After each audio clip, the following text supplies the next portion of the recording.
ville vært i seg. Nå det Sandviken som gjelder for deg, først og fremst. Hvordan det? Det veldig kjekt. Trives veldig godt, og man ser jo i dag at vi får ut potensialet i lag og vinner 6-0, og ja, det kjennes veldig deilig ut. Du får 2 mål i kassa di også. Hvordan var det? Det alltid gøy å skåre. Kanskje ikke det jeg er mest kjent for, så det gjelder å komme seg opp i banen, så det blir litt mål også. Noen ord om kampen for din.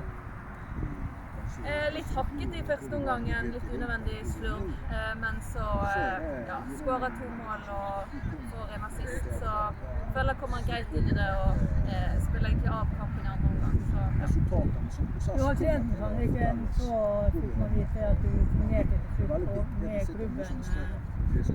Jeg skjønte at det var litt fordi du bor i nærheten her og du har kretsen rundt deg. Det det som gjør at du valgte til slutt å sette penn på papiret? Ja, jeg har jo trent med de hele året også, så jeg har på en måte vært en del av de i mange måneder. Så det var det som ble det mest naturlige, og samtidig så har de et kjempehøyt nivå.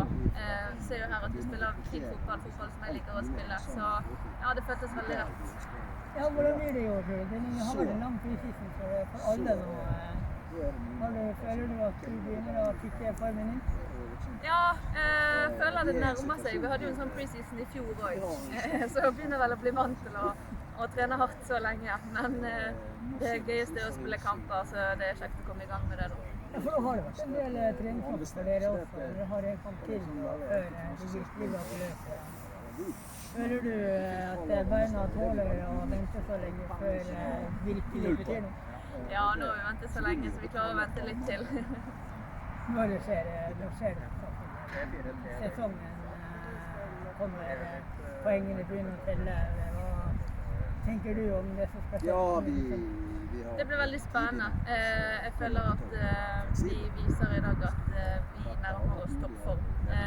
Og det er en god følelse å ha inn mot seriestarten som det nærmer seg. Og så jeg tror at det kommer til å bli jevnt. Det er tøffe kamper, det er gode lag. Så ja, vi må være konsentrerte når det begynner. Ja, for i fjor så havnet Sandviken på 4.-plass. Du var skuffet over det og ikke få noen medalje. Føler du at det i år bedre enn det vi så ut til? Vi slet jo veldig med skader i fjor, så gjorde at det ble ganske hakket. Så jeg tror det blir en viktig faktor at vi klarer å holde folk skadefri og få en kontinuitet i laget. Og det har vi klart såpass lenge. Nå har vi vel 22 spillere tilgjengelig, så det er en stor håp, og det er veldig positivt. Det håper vi også, så ønsker vi lykke til.